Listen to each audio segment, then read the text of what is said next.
Assalamu alaikum everyone, and I welcome you again in this PM performance management class. And we are going to start the section B, which is the costing techniques. और बेटा इस costing techniques में ये आपके पास जो chapters आपको नजर आ रहे हैं, ये चैप्टर्स इसमें आपके पास होंगे एब्जॉर्प्शन एंड एबीसी, यानी कि activity based costing, target costing, life cycle costing, throughput accounting और इन्वायरमेंटल अकाउंटिंग। अच्छा, ये जो आपके पास 5 चैप्टर्स हैं, इस 5 चैप्टर्स में आपके पास इनमें से जो based on the past feedback of the students या जो हमारी अपनी ऑब्जर्वेशंस रहती हैं कि 1 2 3 4 5, बेटा ये मैं नहीं कह सकता, कोई भी टीचर नहीं कह सकता। हाँ, इतना एक जरूर कह सकते हैं कि इस सेक्शन में से एटलीस्ट एक ओटीक्यू आएगी, एटलीस्ट 1 केस ओटीक्यू। और एक बात आप जानते हैं, इसका मतलब 1 केस ओटीक्यू का मतलब बेटा क्या हो गया आपके पास? 10 नंबर। ठीक है। अच्छा, पास में ऐसा हुआ है कि एब्जॉर्प्शन इन एबीसी के ऊपर आई है, target costing, life cycle, throughput और बीच में इन्वायरमेंटल अकाउंटिंग की कुछ एमसीक्यूज।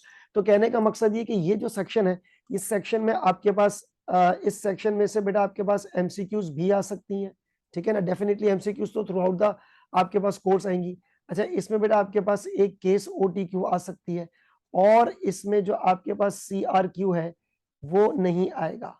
सीआरक्यू नहीं आएगा। हाँ, इस सेक्शन में से आपको एमसीक्यूज तो पूरे कोर्स में से, लेकिन इस सेक्शन में से एटलीस्ट आपको एक केस ओटीक्यू पता चलेगी। लेकिन वो टॉपिक कौन सा होगा, ये कोई भी टीचर या कोई भी स्टूडेंट या कोई भी बंदा ये आपको नहीं बता सकता, क्योंकि बेटा ये तो फिर आपको यही तो आपका सस्पेंस, और ये आपको एग्जाम में जाके पता चलेगा। ठीक है, चले बेटा अब हम इसको स्टार्ट करते हैं, कॉस्टिंग टेक्निक्स।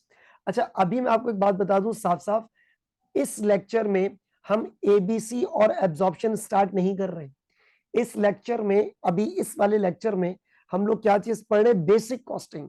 बेटा कॉस्टिंग की एकदम बेसिक्स, क्योंकि हो सकता है कि आप में से जो बच्चे ये लेक्चर देख रहे हैं, F2 का आपके पास एक गैप होगा, क्वाइट में भी पॉसिबल। तो एक हल्का फुल्का सा बेसिक्स है, हल्की फुल्की सी बेसिक्स है, basic concept of the costing. तो बेटा ये क्या चीज लिखे? कॉस्टिंग क्या है? It is a process. Costing ना आईएनजी, तो ING process. It is the process of estimating the cost for the future activity. बेटा एस्टिमेशन का मतलब होता है, रियल नहीं होती है, ये एस्टिमेशन होती है, ठीक है, ऑफ द फ्यूचर एक्टिविटी। अब वो एक्टिविटी आपके पास कुछ भी हो सकती है। वो एक्टिविटी आपके पास सर्विस हो सकती है, बेटा वो एक्टिविटी आपके पास ट्रेडिंग हो सकती है, वो एक्टिविटी आपके पास मैन्युफैक्चरिंग हो सकती है। क्योंकि जाहिर सी बात है, अगर मैं आपको बात कर रहा हूँ एक्टिविटी की, तो ऑब्वियसली बेटा वो आपके पास कोई ना कोई कमर्शियल या बिजनेस एक्टिविटी होगी। ठीक है ना, तो बेटा ये आपके पास क्या चीज है? That is the manufacturing, that is a manufacturing concern. ठीक है। अच्छा, अब कॉस्टिंग की जरूरत क्यों पड़ती है? मैं आपको एक छोटी सी रफ एग्जांपल बताऊं। आप पिकनिक पे जा रहे हैं, कॉस्टिंग की जरूरत पड़ेगी। कितने बंदे हैं, फार्म हाउस का किराया कितना है, खाने पीने का सामान कितना है, ये तमाम चीजें आपके कॉस्टिंग की जरूरत पड़ेगी। आप बेटा अपना एक घर, नया घर चेंज कर रहे हो, उसमें भी कॉस्टिंग की जरूरत पड़ेगी कि आपने स्टेट एजेंट को कितनी कमीशन देनी है, जिस बिल्डिंग में जाना है उसकी मेंटेनेंस कितनी होगी, इतना खर्चा कितना होगा। आप एक खर्चों का हिसाब लगा रहे हो। आप student next paper attempt opt कर रहे हो, F5 का, F6 का, जो भी आपके पास TX PM FM जो भी पेपर है, तो बेटा आप उसमें उसमें भी आप कॉस्टिंग करते हो कि यार इतने ट्यूशन के चार्जेस हो सकते हैं, ट्रैवलिंग के चांसेस इतने, अगर ऑनलाइन ले रहे तो आपका ट्रैवलिंग का खर्चा बच जाएगा, पेपर का खर्चा इतना होगा, पाउंड्स के रेट इतने, लगभग एक अंदाजा लगाते हैं जो कि एक्यूरेट नहीं होता। एक्यूरेट जब होता है जब वो खर्चा हो जाता है। तो जब भी आप कोई भी एक्टिविटी परफॉर्म करने जाओगे, जाहिर सी बात है बेटा उसमें खर्चा तो लगेगा, उसमें खर्चा लगेगा, और खर्चों की प्रोफाइलिंग करना इज अ कॉस्टिंग। तो बेटा ये क्या है? It's a process of estimating the cost. Process of estimating the cost. आप कॉस्ट को एस्टिमेट करते हो, आप कॉस्ट को बेटा क्या करते हो? एस्टिमेट करते हो for the next future activity, future आने वाले कॉस्ट के लिए। अच्छा, अब अगर बेटा मैं आपको बताऊं मैन्युफैक्चरिंग कंटेक्स्ट में, क्योंकि नॉर्मली हमारे पास मैन्युफैक्चरिंग की कॉस्टिंग होती है यहाँ पर, लेकिन सर्विस भी है, ट्रेडिंग भी है। बेटा आप पेपर F5 पढ़ रहे हो PM, ठीक है, you have to think outside the box. खैर आहिस्ता आहिस्ता आपको लेक्चर्स में पता चल जाएगा कि किस लेवल के क्वेश्चंस हमसे एक्सपेक्टेड होते हैं। तो बेटा अगर मैं आपसे बात करता हूं जैसे कॉस्ट पर यूनिट की, किसकी बात करते हैं बेटा? कॉस्ट पर यूनिट की। तो बेटा अगर हम कॉस्ट पर यूनिट के हवाले से बात करें, so that is cost per unit. ठीक है। अच्छा बेटा, एक जो कॉस्ट पर यूनिट है उसमें नॉर्मली हमारे पास क्या चीज होती है? डायरेक्ट मटेरियल, डायरेक्ट लेबर और डायरेक्ट एक्सपेंस। ऐसा ही होता है ना बेटा? Direct expense, direct material, direct labour, direct expense. In cost के टोटल को हम लोग क्या कहते हैं? Prime cost. इस कॉस्ट के टोटल को क्या बोलेंगे बेटा? Prime cost. ठीक है ना, बहुत बेसिक्स है, मैंने पहले ही कहा ये बहुत बेसिक्स है। उसके बाद बेटा फिर हम लोग क्या चीज ऐड करते हैं बेटा? उसके बाद हम लोग ऐड करते हैं इसमें ओवरहेड्स। अब ओवरहेड्स में भी से आपके पास दो चीजें होती हैं, एक वेरिएबल है, एक फिक्स्ड है आपके पास। ठीक है ना, तो बेटा इसमें फिर हम लोग ऐड करते हैं वेरिएबल प्रोडक्शन ओवरहेड्स। फिर जो आपके पास इसमें कहानी आएगी, जो भी बेटा ये आपके पास कॉस्ट कहलाएगी, इस कॉस्ट को बेटा हम लोग क्या बोलेंगे? Marginal cost.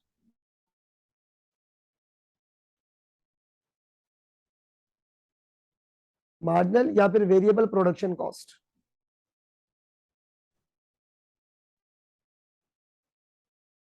ठीक है, फिर उसके बाद बेटा हम इसमें ऐड करेंगे क्या? Fix production cost.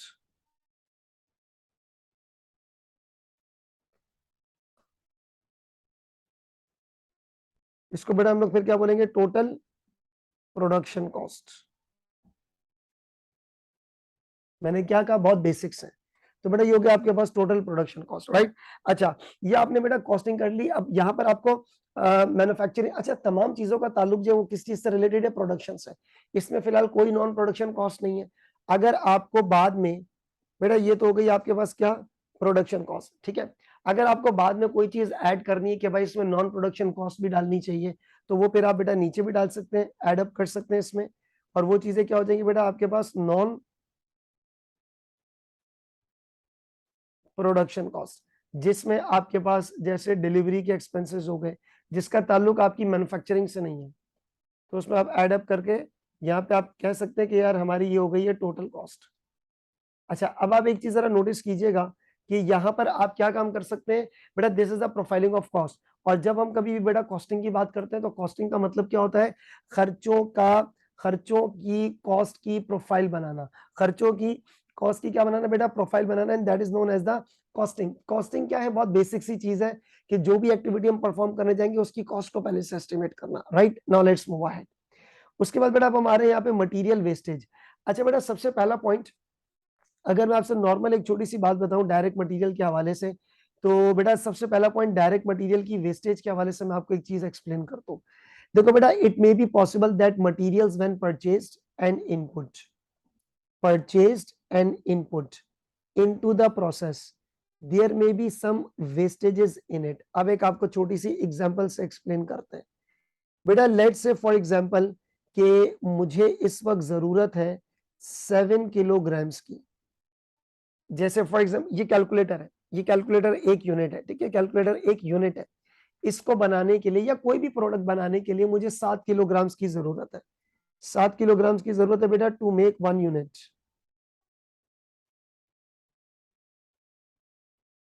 एक यूनिट को बनाने के लिए 7 किलोग्राम की जरूरत पड़ती है। तो बाजार से 7 किलोग्राम ही खरीद के लाऊंगा डेफिनेटली। लेकिन बेटा हमारा एक अंदाजा ये है, हमारी एक एस्टिमेशन ये है कि आपके पास 1.5 केजीज का लॉस यानी कि वेस्ट हो जाता है। 1.5 केजीज का क्या हो जाएगा बेटा? वेस्टेज हो जाएगा, लॉस हो जाएगा, ऐसा मुझे लगता है। अब बाजार जाके कितना खरीदूंगा? 7 किलोग्राम की तो जरूरत है, 7 किलोग्राम की जरूरत है। बाजार जाके कितना खरीदूंगा? एहतियातन एहतियातन 8.5। अब आप सोचें, जब मैं 8.5 किलोग्राम बाजार से खरीद के लेकर आऊंगा, उसमें से 1.5 किलोग्राम जाया हो जाएगा, तो मेरे हाथ में कितना आ जाएगा? 7 किलोग्राम, जिसकी मुझे जरूरत है। तो बेटा अगर आप एक चीज ये नोटिस करें, डेफिनेटली अब आप मार्केट से कितना परचेस करोगे? 8.5 kilograms.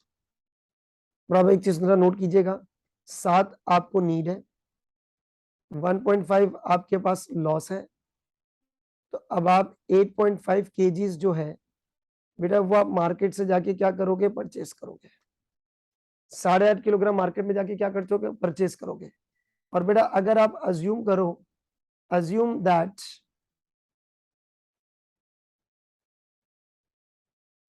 Cost is, let's say $4, महंगा हो गया थोड़ा, सस्ता कर लेते हैं, $2 पर केजी। लेट्स से 1 किलोग्राम $2 का। तो बेटा अब आप एक छोटी सी बात ये बताएं, एक यूनिट को बनाने के लिए, ये सारी कहानियां किस चीज के लिए चल रही है बेटा? To make 1 unit. एक यूनिट को बनाने के लिए आपको 8.5 किलोग्राम की जरूरत है। और 1 किलोग्राम बाजार में कितने का मिल रहा है बेटा, $2 का।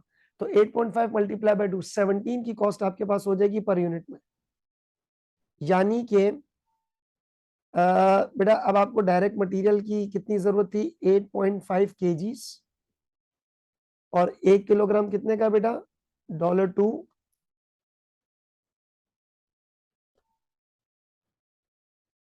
तो 17 पर यूनिट का बेटा आपके पास क्या बन जाएगा, direct material. Direct material will be of 17 per unit, $17 per unit का आपके पास क्या हो जाएगा बेटा, ये डायरेक्ट मटेरियल की cost. Simple is that. Okay, कोई इसमें हाई फाई बातें नहीं है, ये तो आपके पास एक F2 का बच्चा भी इजीली सॉल्व कर ले इस चीज को। लेकिन बेटा मेरी एक आदत ये होती है कि जब मैं कोई चीज पढ़ा रहा हूँ, so I usually start case to case, depend करता है। जैसे अगर फॉर एग्जांपल MA1 MA2 के बच्चे आ रहे हैं तो बिल्कुल इन टच होते हैं। F5 में बास बच्चों का गैप आ जाता है कि F6 पहले दे दिया, कुछ भी है। सो मेरी अपनी प्रेफरेंस क्या होती है कि जो भी चीज मैं स्टार्ट करूं, I started from the scratch, यानी कि जीरो। तो ये तो बहुत बेसिक सी कैलकुलेशन है। अच्छा, मैं ये बेसिक आपको क्यों करा रहा हूँ, क्योंकि आइंदा आने वाले क्वेश्चंस में, आइंदा आने वाले टॉपिक्स में ये बेसिक्स एक बड़े क्वेश्चन का पार्ट बन जाता है। दैट इज वाई हमें ये चीज करना जरूरी बनती है। Now let's go ahead. उसके बाद बेटा आगे आ जाए, एक एग्जांपल आपके सामने दी हुई है। पॉज दिस वीडियो और इसको जरा आप क्वेश्चन को रीड कर लें। चले बेटा, आई होप आपने इस क्वेश्चन को रीड कर लिया होगा। अब इसमें क्या लिखा बेटा, what is the material cost per unit. Material cost per unit, एक यूनिट के लिए मटेरियल की कॉस्ट कितनी है। अब इसमें क्या लिखा बेटा, to make 1 unit of the product alpha it needs 13.5 kilograms of raw material. It needs 13.5 kilograms of raw material and expected wastage कितना है बेटा, 10% ऑफ इनपुट। अब यहाँ पे जरा सुनिएगा बेटा, इसने वेस्टेजेस आपको किस हिसाब से बोल दिए, 10% के हिसाब से, परसेंटेज के हिसाब से। अब मैं आपको एक छोटी सी एग्जांपल बताता हूँ बहुत बच्चों वाले अंदाज में। बेटा सबसे पहला पॉइंट तो ये है कि 10% लॉस है इनपुट का। ये जरा गौर कीजिएगा, 10% किसका है बेटा, इनपुट का। अब जरा यहाँ पे एक चीज को समझने की कोशिश कीजिएगा बेटा, एक होता है इनपुट, एक होता है आपके पास लॉस, और फिर एक हो जाता है आपके पास आउटपुट, राइट। इधर लॉस कितना परसेंट है, 10% है। 10% of what, 10% of input 10% of input. तो बेटा 10% है इनपुट का, 10% लॉस ऑफ इनपुट। ओके, अब सुनो जरा गौर से, जिस चीज पर लॉस की परसेंटेज लगती है, दूसरी बार, जिस चीज पर लॉस की परसेंटेज लगती है, तीसरी बार, जिस चीज पर लॉस की परसेंटेज लगती है वो चीज 100% होती है। जैसे यहां क्या लिखा है, 10% वेस्टेज है ऑफ इनपुट, यानी कि 10% लॉस ऑफ इनपुट, तो इनपुट हो जाएगा 100%। बेटा मेरा इनपुट कितना हो जाएगा आपके पास, 100%। लॉस माइनस करेंगे हम, ठीक है बेटा, लॉस हम करेंगे फिर माइनस, तो बदले में आपके पास कितना परसेंट आ जाएगा बेटा, रिमेनिंग इट वुड बी 90%। और एक बात जरा जहन में रखिएगा, ये जो लफ्ज आपके पास लिखा होता है ना बेटे, जो लफ्ज आपके पास लिखा होता है ना, नीड हमेशा आउटपुट को कहते हैं। नीड किसे कहते हैं, हमेशा आउटपुट। यानी कि लॉस वगैरह निकालने के बाद, आपके पास कितनी नीड है। बेटा ऊपर आप चेक करो, आप खरीद के आए थे 8.5, राइट। लॉस निकालने के बाद 7 kgs की नीड थी, 7 की नीड थी, ठीक है ना। ये आपके पास किलोग्राम्स है ना बेटा, इसकी नीड थी, जरूरत थी। अब आप जरा यहां चेक करें कितनी जरूरत है बेटा, आपको 13.5 kgs की जरूरत है, वो आउटपुट है 90%, राइट। अब जरा सुनिए गौर से बेटा, यहां पर मैं एक पॉइंट लिख रहा हूं नोट करके, जब भी आपके पास लिखा होता है इट नीड्स, बेटा जब भी लिखा होता है इट रिक्वायर्स, जब भी लिखा होता है it takes, it needs, it requires, it takes, इतने kilograms, it needs, it takes, it requires इतने किलोग्राम्स। तो बेटा ये हमेशा होता है आफ्टर द लॉस, हमेशा क्या होता है बेटा, आउटपुट होता है। ये आउटपुट है, जाहिर सी बात है, लॉस निकालेंगे तो आउटपुट बनेगा ना, लॉस निकालने के बाद आउटपुट है। तो बेटा अब मेरे इस केस में बहुत ज्यादा ना हमें अब सवाल सॉल्व हो गया है। बहुत ज्यादा इसमें आपको टेंशन की जरूरत नहीं है, क्योंकि मैं एक चीज नोटिस करता हूँ कि बच्चे जो है ना वो यहाँ पर परसेंटेज में आके कंफ्यूज हो जाते हैं। बेटा आपने टेंशन लेनी नहीं है। अब आप बेटा एक छोटी सी बात ये बताएं, आपको जरूरत कितनी है? 13.5।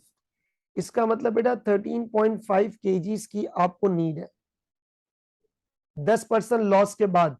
तो इसका मतलब ये 13.5% अपने आप में कितना शो कर रहा है बेटा? अपने आप में शो कर रहा है 90%। और ये जो इनपुट होता है बेटा, that is input is actually the purchases. Input is actually what? Purchases. Input is actually purchases, input purchase, क्योंकि कॉस्ट उसी की लगती है। अब 13.5 किलोग्राम शो कर रहे हैं 90%। अब इधर देखना 13.5 किलोग्राम कितना शो कर रहे हैं बेटा? 90%। 90%। अब एक सवाल, मैथमेटिक्स का उसूल है जहां होते हैं वहां डिवाइड करें, जहां जाना है वहां मल्टीप्लाई करें। रिपीट, जहां होते हैं वहां डिवाइड करें, जहां जाना है वहां मल्टीप्लाई करें। फिर से रिपीट, जहां होते हैं वहां डिवाइड करें, जहां जाना है वहां मल्टीप्लाई करें। अब आप ये चेक करो बेटा, 13.5 किलोग्राम अपने आप में 90% शो कर रहा है, लेकिन एक यूनिट को बनाने के लिए आपको 100% की जरूरत है, यानी कि परचेजेस। और 1 केजी बेटा कितने का? $5 का, राइट? तो बेटा आप ये चीज नोटिस कीजिएगा, 13.5 KGs divided by 90 multiply by 100। ठीक है बेटा, मल्टीप्लाई बाय 100। अब ये जो अमाउंट आपके पास कहलाएगी 13.5, बेटा यूज योर कैलकुलेटर, मैं भी साथ साथ कैलकुलेटर इस्तेमाल कर रहा हूँ, डिवाइडेड बाय 90 मल्टीप्लाई बाय 100। बेटा ये बन जाएंगे आपके पास 15 किलोग्राम।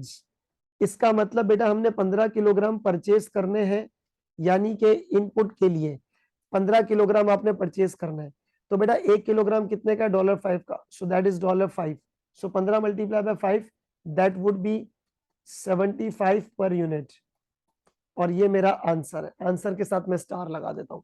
तो बेटा जब कभी भी आपके पास ये परसेंटेज के क्वेश्चंस आते हैं, देखो आप पढ़ रहे हो पेपर F5, मैं रिपीट कर रहा हूं बेटा, आप पढ़ रहे हो पेपर F5 परफॉर्मेंस मैनेजमेंट।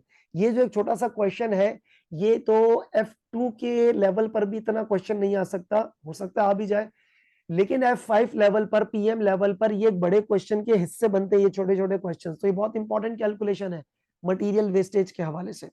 चले, अगर किसी को कॉपी करना है तो इस लेक्चर को, इस वीडियो को पॉज करो और कॉपी कर लो, या हो सकता है बेटा अगर आप, बेहतर ये होता है कि साथ साथ समझने के साथ साथ कॉपी करें। लेट्स मूव अहेड, आगे बढ़े।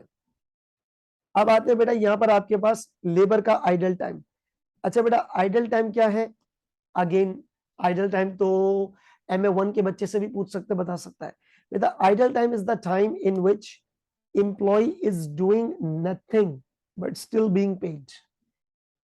It's cost is included in the labour payment. जाहिर सी बात है, आपने लेबर को पैसे तो देने ही है। अब बेटा आइडल टाइम क्या चीज होती है? आइडल टाइम का मतलब ये होता है लेबर कोई काम नहीं कर रहा, लेबर इज डूइंग नथिंग। ठीक है ना बेटा?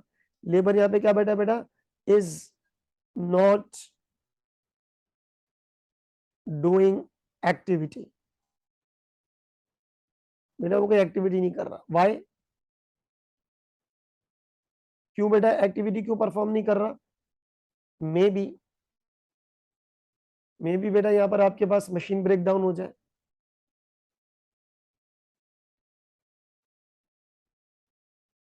मशीन खराब हो गई। हो सकता है बेटा पावर फेलियर हो जाए, इलेक्ट्रिसिटी का कुछ। हो सकता है बेटा आपके पास पावर फेलियर हो जाए। हो सकता है आपके पास जो मटेरियल है वो शॉर्ट हो जाए। मतलब किसी भी किस्म के आपके पास प्रोडक्शनल बैरियर्स आ सकते हैं कि प्रोडक्शन नहीं हो सकती, एक्टिविटी नहीं हो सकती। लेकिन बेटा लेबर तो आया हुआ है ना, लेबर को तो आपने पैसे देना ही है। अब मैं आपको एक छोटी सी एग्जांपल रख के अगर एक्सप्लेन करूं चीजें, बेटा लेट से आपके पास 16 आवर्स है। कितने आवर्स है बेटा? 16। और 16 आवर्स में से आपके पास 2 घंटे जो है वो आइडल है। ठीक है ना? 16 में से 2 घंटे आइडल है, बचे आपके पास कितने बेटा? 14 आवर्स। अब लेबर ने 14 घंटे काम किया है, इसको हम लोग बेटा क्या बोलेंगे? इसको हम लोग बोलेंगे एक्टिव आवर्स। ठीक है, क्या बोलेंगे बेटा? Active hours. या फिर आप इसको बोल सकते हो बेटा प्रोडक्टिव आवर्स। क्या बोलेंगे बेटा, एक्टिव आवर्स या फिर प्रोडक्टिव आवर्स। लेकिन बेटा ये जो 16 आवर्स है इसको हम बोलेंगे टोटल टाइम। पेमेंट कितने घंटों की करोगे, 16 घंटों की, सॉरी, पेमेंट कितने घंटों की करोगे बेटा, 16 आवर्स की पेमेंट करेंगे। तो होता ये इस total time will be paid, total time will be paid, right. So ये जो टोटल टाइम है इसमें आपको पेमेंट्स करनी होंगी। अब आते हैं बेटा इसकी एक छोटी सी एग्जांपल के ऊपर। And the same thing will be followed, जैसा कि मटेरियल वेस्टेज की थी, सेम थिंग बेटा विल बी फॉलोड जैसा मटेरियल वेस्टेज की थी, मटेरियल वेस्टेज की। तो बेटा यहां पर अब आप जरा चेक करो example. To make 1 unit of the product it requires 19 घंटे, इट रिक्वायर्स, ये नीड है बेटा, रिक्वायर्स कितना है, 19 घंटे, 19 घंटे की जरूरत है। After 5% idle time, 5% idle time के बाद, आफ्टर 5% आइडल टाइम, इसका मतलब, इसका मतलब इट इज शोइंग